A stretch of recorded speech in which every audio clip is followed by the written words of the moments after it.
आपसे शुरू करिए, आप देखते हैं क्या कहते हैं सीनियर। देखिए कौन सा जज आपको परेशान करेगा। या तो सीनियर आपको अपने यहाँ से मुक्त कर देंगे, या आपका जो है काम अच्छा हो जाएगा। तो इससे ज्यादा क्या हो जाएगा। खारिज हो गया तो गड़बड़ हो जाएगी। मैं कह रहा हूँ खारिज करूंगा ही नहीं मैं। कभी कोई मजबूरी फंस जाए तो कैसे जो है जज का टाइम जो है आधा घंटा लेना है, ये जब तक नहीं सीखोगे ना। जैसे मान लो कोई ऐसा जज आपके ऐसी कोर्ट में आप फंस गए जहाँ जज केस नहीं बढ़ा रहा है, तो आप 10-15 मिनट मुकदमे को कैसे चला सकते हो। कितनी देर लगी आपको बहस करने में। 20 मिनट, 20 मिनट। कभी कोई परेशानी फंस जाए तो कैसे मुकदमे को निकालोगे, ये भी तो सीखो। सीनियर नहीं है, सीनियर नहीं है, सीनियर आके अभी क्या कर लेंगे। इतना तो आप कर सकते हो ना जितना अभी किया। Yes, my lord. करो और करो। My lord, it is listed for admission today, my lord. Requesting it may be taken up in the next week, my lord. क्योंकि बताने से क्या फायदा होगा कि it is listed for admission. ये तो हमें भी दिख जाता है इसमें। It is listed for admission, this is second appeal, this is first appeal. ये इंफॉर्मेशन तो फाइल से दिख जाती है My lord. ना। Concurrent finding, my lord, we have lost from both the courts. नहीं तो ये स्टार्ट आ रहा है। Sir, कब तक सीनियर का भरोसा, कब तक Instruct- सीनियर के जिम्मे चलती रहेगी दुनिया ये। इंस्ट्रक्शन नहीं है sir. You are sufficient senior, you start argument, otherwise क्या होगा। कोई फायदा थोड़ी है, यहाँ आने का कोई फायदा नहीं निकलेगा जब तक आप एक आध सेकंड अपील रोज तैयार करके बहस नहीं करोगे। वो अलग बात है, इसे आप बहस करना शुरू करते हो, इन द मिडिल सीनियर आ जाते हैं, ही में ज्वाइन। लेकिन आपकी तैयार पूरी होना चाहिए। तो स्टार्ट आर्गुमेंट कोई प्रॉब्लम आई देखेंगे सीनियर को, फिर क्या होगा सुनने में थोड़ी सी देर लगेगी। जब सीनियर का जो होता है ना पॉलिशिंग का जब समय आएगा तो तब सीनियर को सुन लेंगे। और थॉरली प्रिपेयर्ड भी नहीं हूँ मैं इसमें, क्या फर्क पड़ता है। मतलब इसको अगले हफ्ते में प्रिपेयर कोई करके थोरोली प्रिपेयर नहीं हो सकता। ओनली 1 वीक जब भी कोई नहीं हो सकता थोरोली प्रिपेयर्ड, कहीं ना कहीं कमी निकल ही आती है। मुझे बताइए इतने सीनियर यहाँ तैयार होके आते हैं, ऐसा लगता है कि उनमें कोई कमी नहीं है। तो आप तो वैसे ही जो है कमी के रूप में जाने ही जाते हो। जूनियर हो गई, जूनियर की तो हमेशा गलती होती है। आपसे शुरू करिए, आप देखते हैं क्या कहते हैं सीनियर। मतलब शॉर्ट एडजर्नमेंट नेक्स्ट वीक। अरे आप शुरू तो करो, आपका नुकसान। अरे आपका नुकसान ही नहीं करेंगे। प्रिपेयर नहीं किया है अच्छे से, मतलब यू रीड द जजमेंट, देखें यहाँ, लेट एवरीबॉडी नोट कि you are arguing second appeal. But second appeal में थोड़ा सा मतलब स्टार्ट रीडिंग द जजमेंट। इसको पासवर्ड में आप कर, समझ ही नहीं रहे, पासवर्ड में कर। आप समझ ही नहीं रहे। जब आपका तैयार नहीं है कोई केस और आपको बहस करना पड़ जाए तो क्या करना चाहिए। Start reading the impugned judgement. देखिए कौन सा जज आपको परेशान करेगा। You you you argue in your own वे।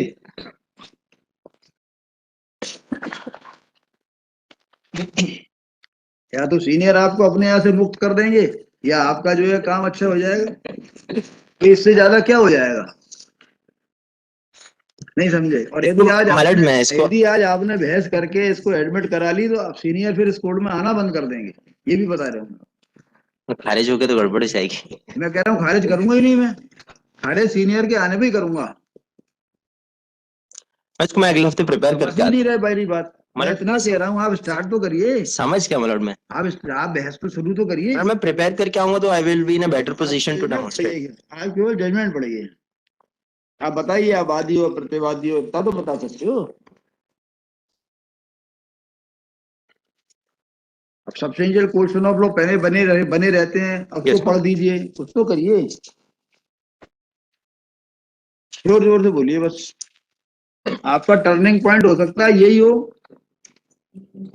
नहीं अलर्ट मैं अच्छा इसको पासवर्ड में रख दूं, मैं थोड़ा सा देख लेता हूँ अलर्ट में इसको। हाँ हमारी बात, मैंने अभी 5 मिनट पहले फाइल खोली है मतलब। तो क्या हो गया, मैंने तो अभी खोली नहीं है। ऐसा क्यों अपने आप को असहाय समझ रहे हो। Impugned order is from page 15 to 39, my lord. Who are you?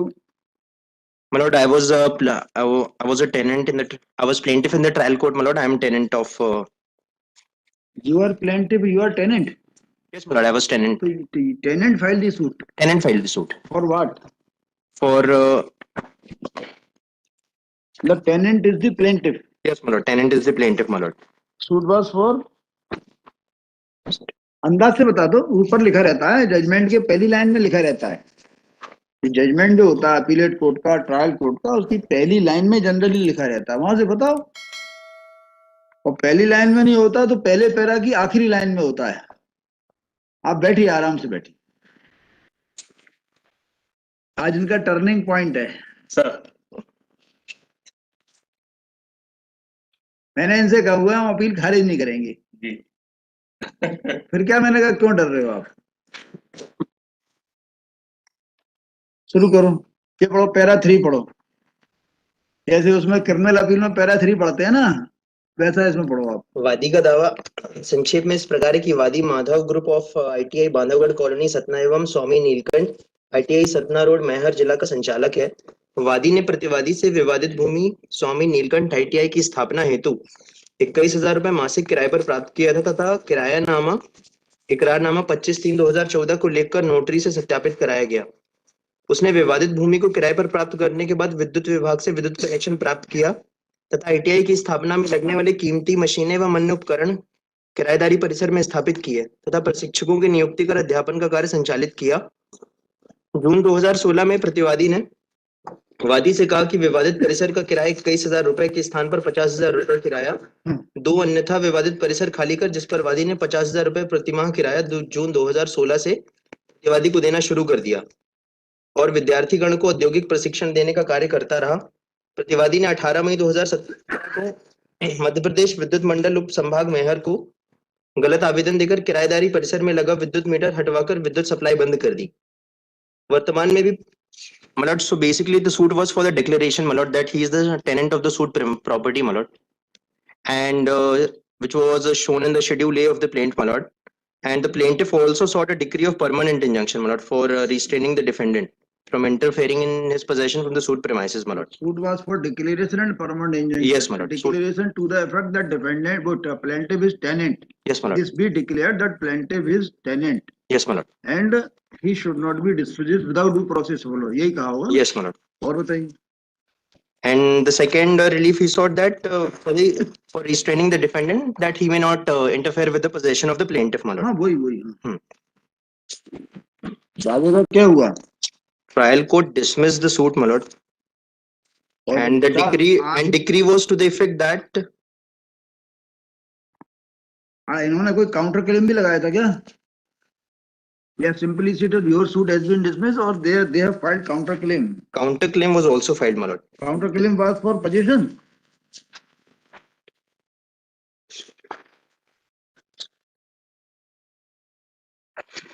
Decree से पता लग जाएगा। फिर ट्रायल कोर्ट ने तो वादी का दावा निरस्त नहीं किया, दावा निरस्त कर दिया, प्रतिवादी का प्रतिदावा प्रमाणित नहीं किया, वो भी निरस्त कर दिया। You read page number 51, page number 51 para 38। थोड़ा जज कभी कोई मजबूरी फंस जाए तो कैसे जो है जज का टाइम जो है आधा घंटा लेना है, ये जब तक नहीं सीखोगे ना, जैसे मान लो कोई ऐसा जज आपके ऐसी कोर्ट में आप फंस गए जहाँ जज केस नहीं बढ़ा रहा है, तो आप 10-15 मिनट मुकदमे को कैसे चला सकते हो? ये कला जब तक नहीं सीखोगे तब तक जो है वकालत नहीं सीख सकते आप। वादी पैरा 38 उसके लिए पहले पैरा का जो है अंदाज लग जाता है तो काय का दावा है। yes, तो कुछ समझ में नहीं आ रहा है तो आखिरी 2-3 पैरा अगर आप पे आ जाओ उससे पता लग जाएगा क्या डिग्री हुई है। पढ़ो पैरा 38।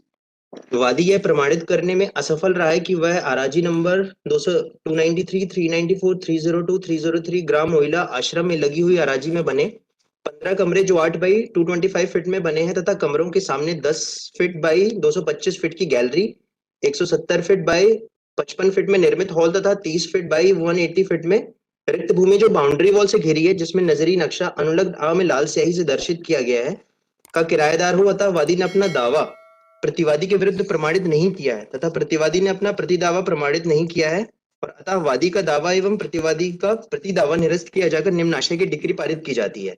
वादी का मतलब ये हुआ, अब ये क्या निम्न आशय की डिक्री पारित की जाती है? जो कोई डिक्री पारित की है इन्होंने, दावा निरस्त हो गया, प्रतिदावा निरस्त हो गया, मैटर है, लेकिन फिर भी ये डिक्री पास कर रहे हैं। मतलब meaning thereby your suit was dismissed, their counter claim dismissed. तो अब अभी तक आपका कोई नुकसान नहीं है। इसके बाद देखो अपीलेट कोर्ट ने क्या किया। अब अपीलेट कोर्ट के फैसले पे आ जाओ। अपीलेट कोर्ट के फैसले में ये पता लग जाएगा, आखिरी में फिर पढ़ो। Court 50 to 39। ये पेज नंबर 37 पे आ जाओ। 6 मिनट। 50 से पढ़ो, 50 से। इस तरह उपरोक्त मौखिक तथा दस्तावेजी साक्ष्य के परिप्रेक्ष्य में तथा प्रस्तुत न्याय दृष्टांतों के परिप्रेक्ष्य में वादी यह तथ्य प्रमाणित करने में असफल रहा है कि वह प्रतिवादी का किराएदार था। So he failed to establish। आप किराएदार ही नहीं हो, जो हो जाते हैं फाइंडिंग इनकी। और minute.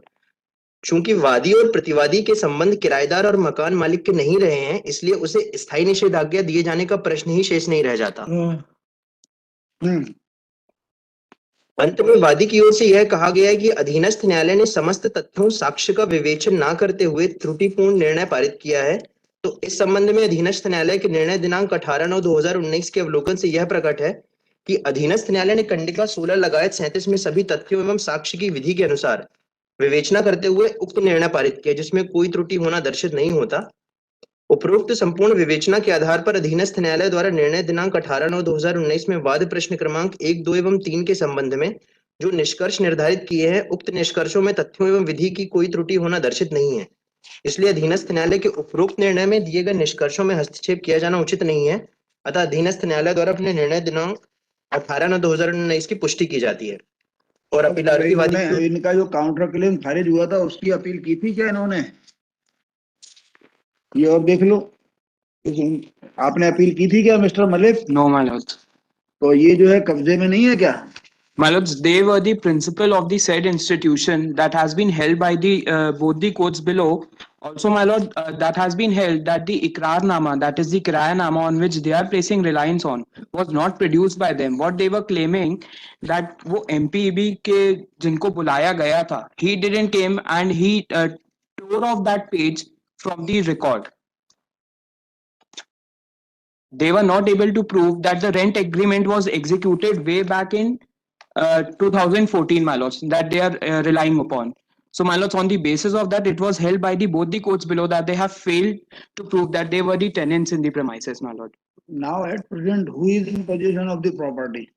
My lord, we are in the possession of the property. Is there any document, is there any finding of the court below that you are in possession and now neither he is principal, nor he is tenant, and nor he is in possession of the property? ये possession की finding और check कर लीजिए, बैठ जाइए दोनों लोग हैं, निकालिए finding क्या है। कितनी देर लगी आपको बहस करने में?